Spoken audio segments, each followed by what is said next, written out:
Bienvenue à cette séance d'information sur le projet d'agrandissement du parc marin du Saguenay-Saint-Laurent. Trois principaux points composent la présentation.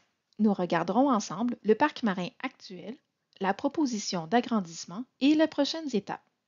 Mais d'abord, commençons avec une courte mise en contexte. Le projet concerne le fleuve Saint-Laurent, une composante fondamentale de notre identité culturelle, environnementale et économique. La nécessité de mieux le protéger et de le faire découvrir est reconnue depuis longtemps par les deux gouvernements, de même que par les intervenants régionaux. L'agrandissement permettrait d'inclure une plus grande partie de l'estuaire dans les limites du parc marin. Le projet s'inscrit dans la volonté commune du Québec, du Canada et de la communauté internationale de protéger 30 du territoire marin d'ici 2030. Depuis l'automne 2023, près de 230 organisations ont été rencontrées dans le cadre de consultations ciblées. Les rencontres ont permis d'entrevoir un consensus sur la nécessité de rehausser la protection de l'estuaire.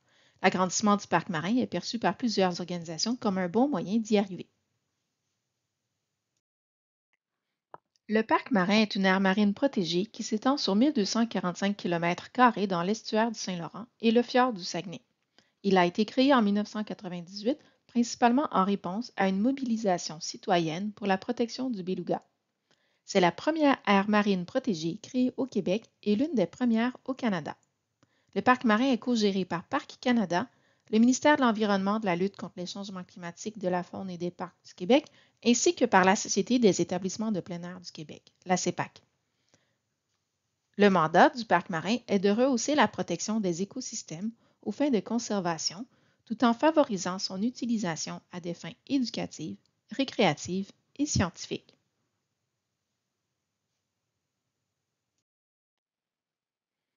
Le parc marin combine la protection des écosystèmes et des valeurs culturelles avec l'utilisation durable des ressources naturelles.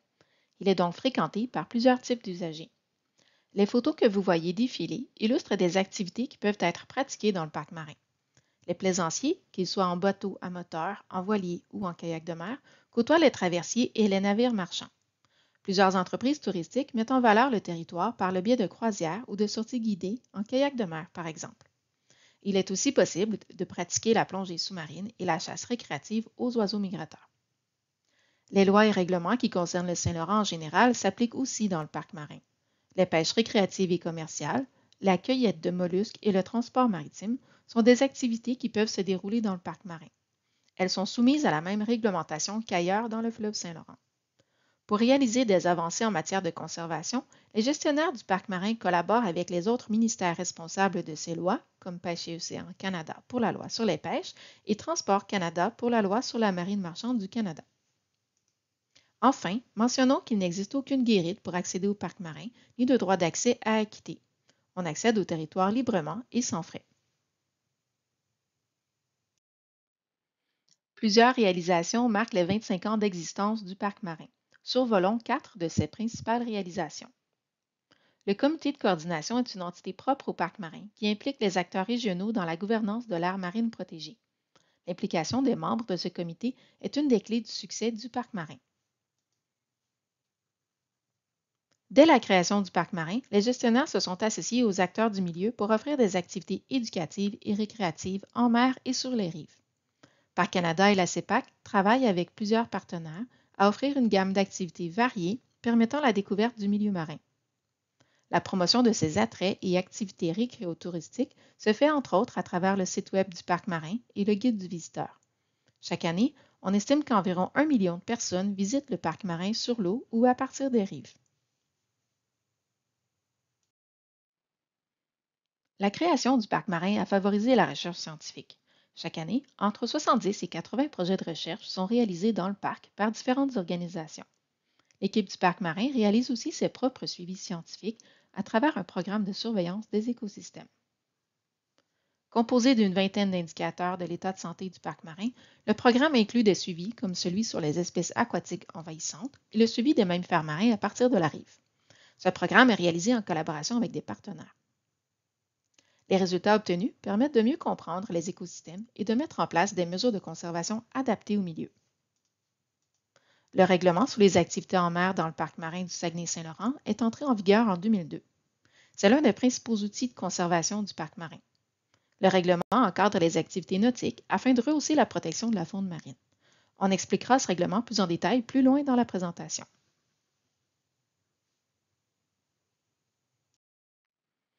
La proposition d'agrandissement consiste à ajouter 3242 km² au parc marin dans l'estuaire du Saint-Laurent.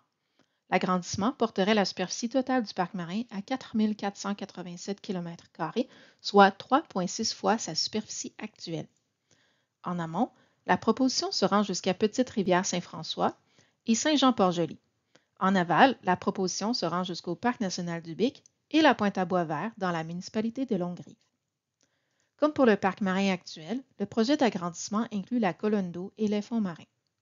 En rive, le territoire s'étend jusqu'à la ligne des hautes marées ordinaires, soit la délimitation des terres publiques du Québec en milieu marin.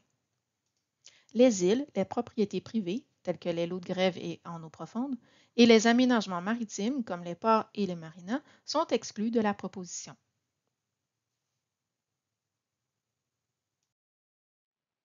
L'agrandissement est une occasion de rehausser la protection des écosystèmes, notamment des belugas, des rorquals et des zones côtières herbacées, de valoriser les activités de découverte et d'éducation liées au fleuve Saint-Laurent et d'appuyer le maintien et le développement d'une offre touristique durable.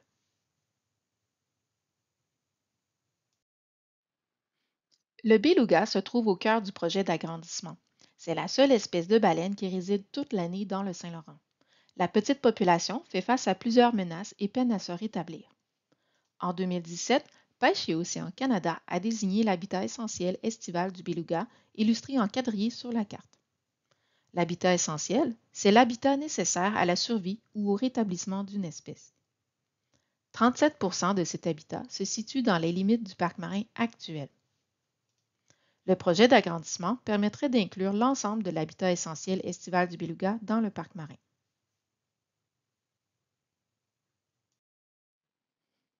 Quatre espèces de rorquals parcourent des milliers de kilomètres chaque année pour venir s'alimenter dans l'estuaire du Saint-Laurent. Sur les cartes, les secteurs en rouge illustrent les zones les plus susceptibles d'être fréquentées par les rorquals. On peut voir que les rorquals fréquentent une partie du parc marin actuel, mais aussi une partie du territoire proposé pour l'agrandissement. C'est particulièrement le cas du rorqual commun et du rorqual bleu. Étendre le parc marin jusqu'à la Pointe-à-Boisvert à Longrive permettrait d'inclure davantage d'aires d'alimentation des rorquals.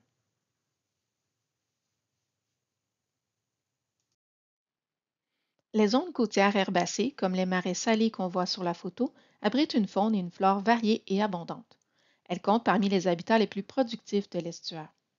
Face au changement climatique, les zones côtières herbacées contribuent à freiner la puissance des vagues, limitant ainsi l'érosion côtière. Peu présentes dans le parc marin actuel, les zones côtières herbacées sont bien représentées dans les secteurs de l'île aux Coudres, de Kamouraska, de l'île Verte et de Longrive.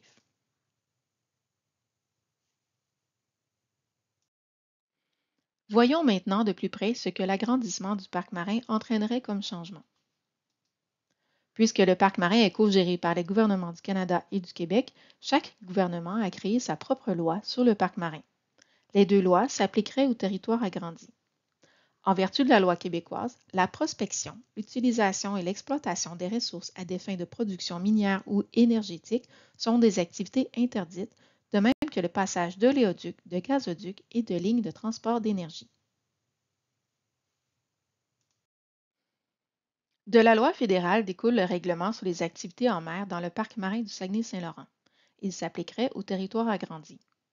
C'est le premier règlement du genre au Canada. Il a été développé en collaboration avec les usagers et les acteurs du milieu. Le règlement est appliqué par Parc Canada et a pour objectif de réduire l'impact des activités humaines sur la faune marine. Le règlement précise notamment des distances, des vitesses et des comportements à adopter en présence de baleines. Que ce soit pour la plaisance ou pour des activités commerciales, les pilotes d'embarcations à moteur, à voile et à propulsion humaine doivent garder leur distance en présence de baleines.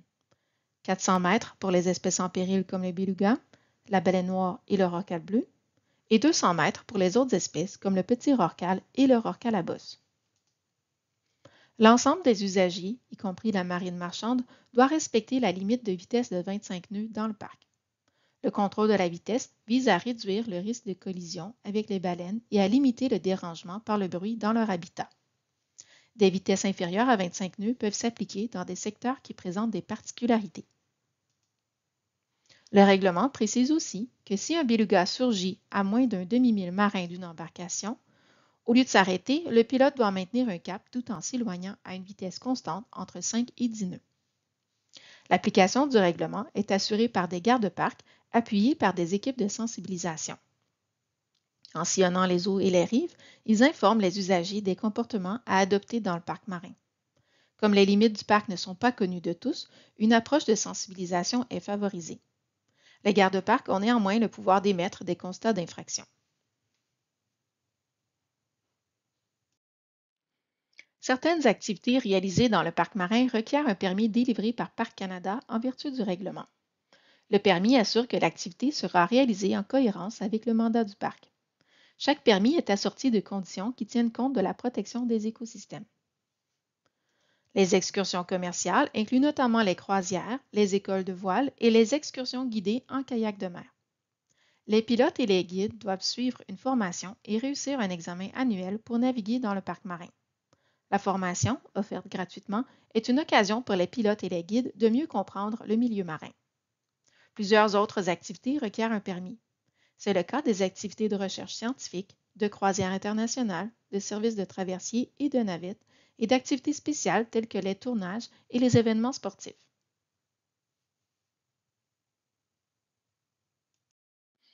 Afin de rehausser la protection des écosystèmes, de maintenir la qualité de l'expérience des visiteurs et la quiétude des riverains, certaines activités sont interdites.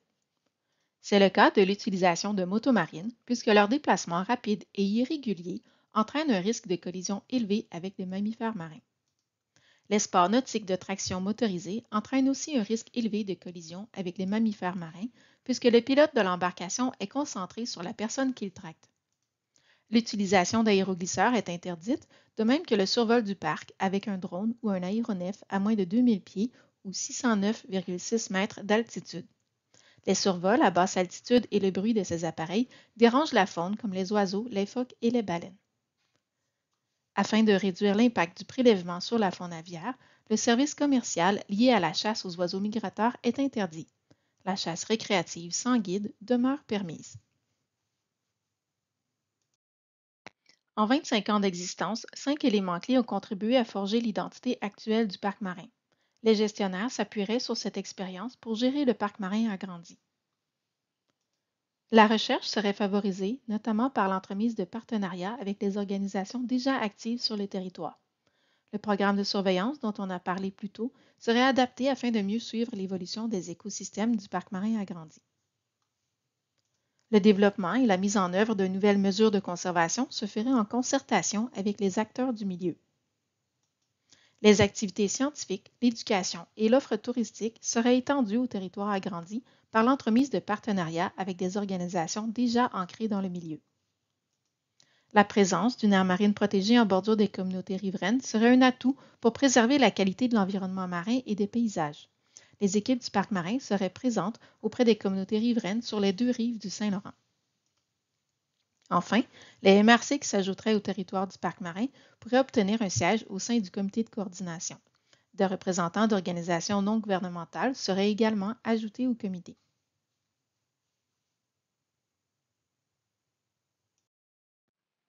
Vous pouvez formuler un avis sur le projet en répondant à un sondage en ligne ou en déposant un mémoire avant le 13 décembre prochain. Le sondage est anonyme. Il est composé de 5 questions et prend environ 5 à 10 minutes à compléter. Les mémoires seront rendus publics. Un rapport de consultation publique sera ensuite rédigé et rendu public en 2025. Les deux gouvernements pourront ensuite prendre une décision conjointe et éclairée sur le projet d'agrandissement. Voilà qui complète la présentation.